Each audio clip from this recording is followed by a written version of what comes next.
Good evening. Wisdom Eccentrics by Ngak'chang Rinpoche, Chapter 21. I smiled when Rinpoche said, "Without knowledge of the principle and function, Dzogchen Menakde is meaningless." I knew as soon as I heard these words that he fully intended to give me the teachings I'd requested. Rinpoche also knew by my smile that I knew what he meant. On this occasion, there was no need to verify my perception. Looking back, I feel this was probably the wisest choice I ever made during our conversations. Chapter 21. Just look, Nyoshul. "Oh yeah," Rinpoche smiled as I entered the room. "Today I am so happy to see you. Now for 2 days you have not been a Tomyo. This makes me very happy. Today I will tell you about something else that concerns Nyoshul and how to learn. But this, I think, you already know. Anyway, it is important. You will see." Paltrul was resting up a while. He was in one of the caves in Upper Do, the rugged, craggy, windswept region where Do Khyentse pitched his ka. Whilst he was in residence, an old nomad Ngakma called Chhi'méd Dorje took to visiting him, asking for instructions. He was a simple, good-natured fellow, sincere and honest. He had no pretensions to anything beyond practice, and hoped for nothing apart from continuing with practice to the point of his death, and beyond. Chhi'méd Dorje crossed the river in a yak-hide coracle every day to visit Paltrul while he was in residence in that retreat cave. He made the journey no matter what the weather flung at him, and made the journey home often under torturous conditions. One day, however, the river was in severe spate, and the current was so savage that Chhi'méd Dorje's coracle capsized. The old Ngakma drowned. Paltrul left his cave immediately he perceived what had happened. He ran down to the riverbank where Chhi'méd Dorje had been hauled ashore by some nomads who had witnessed the calamity. His wife and other family members had been summoned, and gradually they all arrived on the scene. There was considerable commotion. Everyone was in tears. Chhi'méd Dorje was much loved by everyone in the locality, and his wife was inconsolable. Death by drowning is considered highly inauspicious amongst the nomads, and so various relatives petitioned Paltrul to intervene on behalf of the old Ngakma in order to ensure that a decent rebirth would be assured. They were all terribly afraid that death by drowning might precipitate the old fellow into some foul backwater of existence infested by hideous vituperative sadists. Paltrul told them not to worry. "That Ngakma's bound for glory. There's not much need to do anything. Chhi'méd Dorje is doing just fine on his own. He was an experienced yogi. He died whilst in pursuit of teaching, braving the torrent to meet me." The nomads were happy to hear that Paltrul thought so highly of their kith and kin. However, they wanted to see some ritual going on. As far as they were concerned, rituals are what make the difference. Fancy talk about Chhi'méd Dorje not needing any help were all well and good, but bells ringing and drums rattling were the basis of real confidence. Paltrul told them, "Well, if it would make you feel better, I'd be only too happy to oblige, with rites and rituals appropriate to the occasion." Chhi'méd Dorje's relatives were enormously relieved that the great Tsar Paltrul Rinpoche would help their lowly Ngakma.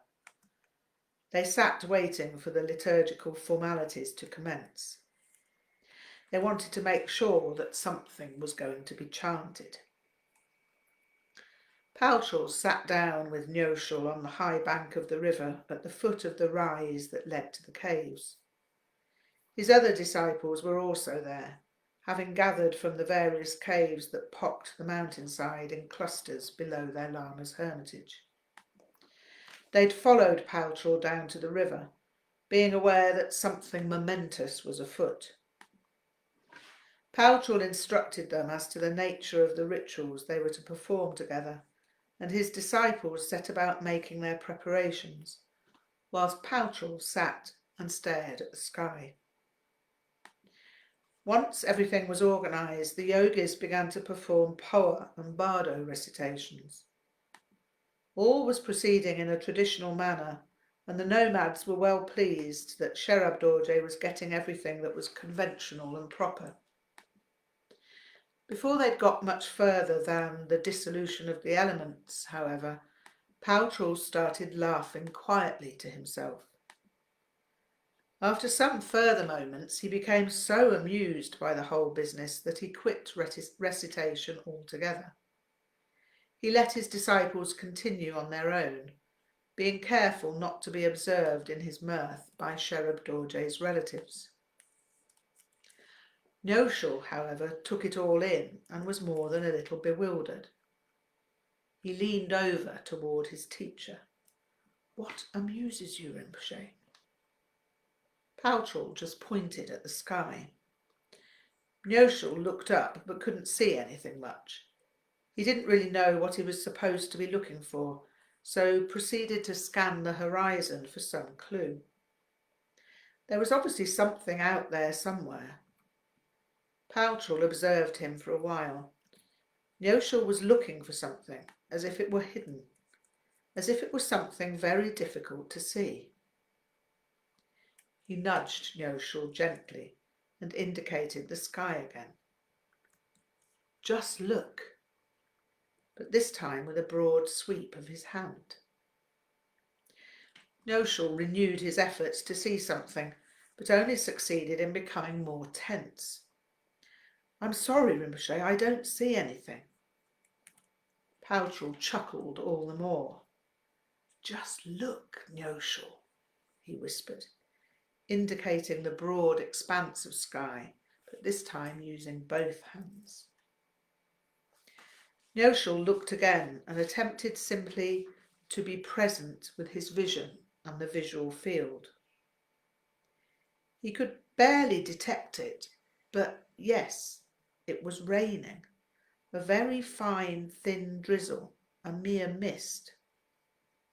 Through the infinitesimal blizzard of blossoms, the sun was shining brightly from out of an ink-dark sky. There were rainbows everywhere, flickering throughout the curtain of mist in sporadic frissons. "There are rainbows everywhere," Nyoshul exclaimed. "Why didn't I see it before?"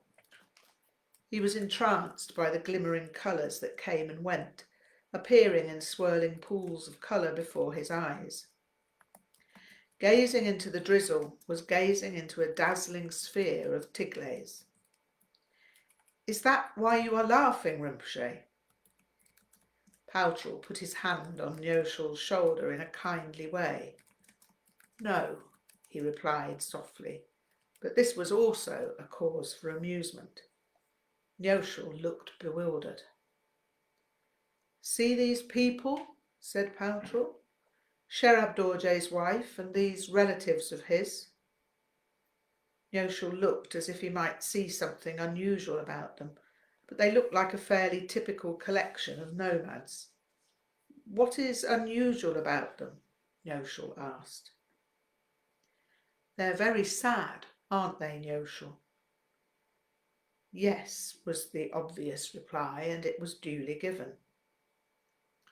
"They're also very anxious about Chhi'méd Dorje's rebirth, aren't they?" Nyoshul agreed. "Then, dear Nyoshul, look at yourself. You don't understand why your crazy old Lama is laughing, do you?" Nyoshul answered, "No, I can't understand." Paltrell shook his head in disbelief. Do you think that old Paltrell has no compassion for Chhi'méd Dorje? Is that why old Paltrell is laughing? Poor Ngak'chang. This was a situation. He didn't know what to say or think or do. Look at the bedraggled corpse of old Chhi'méd Dorje, dear Ngak'chang. This is a sad sight, isn't it? Ngak'chang had no problem with that idea. It was a sad sight. Then look at me, dear Ngak'chang. I do not see a sad sight. I know that old Chhi'méd Dorje is a great practitioner. I know that he's not simply this battered baggage of human remains. People think that because he was a rough nomad Ngakma, that he had no spiritual power. People think that spiritual power rests with those who live in monasteries, or those with big names like Ngak'chang and Paltrell. I know differently. I see that he had no difficulty with the bardos, in spite of drowning. I only had to think of him, and that was enough to remind him what to do, how to keep his awareness. And now he has sent us this rain as a sign that he is happy. There is no need for us to do these rites for him, as if he were merely a layman with no knowledge or experience. This performance is just for the sake of his relatives. They do not understand that what we are doing is like tipping boiling water into a boiling kettle. Just make sure that it boils. Anyone who saw such a thing could not help but laugh. Ngak'chang smiled. Yes, he sighed, and none of us here can see that. Paltrell sat silently for a moment, gazing at the spectacle of subtle rainbows. Ngak'chang joined his teacher, gazing into the opalescent mist. After some moments, he asked, How can I learn to see that? Paltrell grinned, still staring into the rain of flowers. Just look, Ngak'chang. Rinpoche poured out 2 beers immediately he'd concluded the story and commenced to slake his thirst. Paltrell repeats the words, just look, Ngak'chang, in each story, and he does so several times. Rinpoche gave me a wolfish grin. I knew this grin well, but now it no longer betokened that events were going to get tricky. It betokened curiosity as to what I'd say. Ja? He inquired. What do you say about these stories? Well, Rinpoche, Ngak'chang's often quite literal, so Paltrell is always encouraging him to try to see what is in front of him, to see what is, just there, outside the obvious conventional structure of how things are commonly seen. Rinpoche nodded, so I continued. Ngak'chang seems to see what's conventionally obvious rather than seeing in a way that opens itself to the unexpected. And, I added, Paltrell simply keeps reminding him to look beyond what's conventionally obvious. Rinpoche nodded again, and so again I continued. Mostly people see what they expect to see rather than what is actually there. People also see the behaviour they expect to see and hear the language they expect to hear. To see or hear anything else requires that one is open to any possibility. I remember being on a walk with someone once, and she gave me a running commentary on every plant she saw. That's a grimony, she said, and that's butterbur, knapweed, mallow, toadflax, celandine, speedwell, teasel. Pema Dorje looked flummoxed, so I told him not to bother searching for these plants in his dictionary. After a while, this long list of plants started to feel like a distraction from the natural beauty that surrounded me. It wasn't that the information was uninteresting, but it didn't help me enjoy what I was seeing. If I'd wanted to plant any of it in a garden, it might have been useful to know the names, but I saw no purpose in knowing these names for no reason. Rinpoche nodded vigorously, and so I went further. We only classify the world for certain reasons. For example, plants can be food or medicine, and we need to know what is poisonous. But the sense-making frameworks we build are no more than that. They don't really describe what we see or hear. They simply give us a means of controlling them according to what we think we want. Then we have all kinds of ideas and prejudices based on how we label everything. Oh yeah, this you see extremely clearly. I like how you explain this.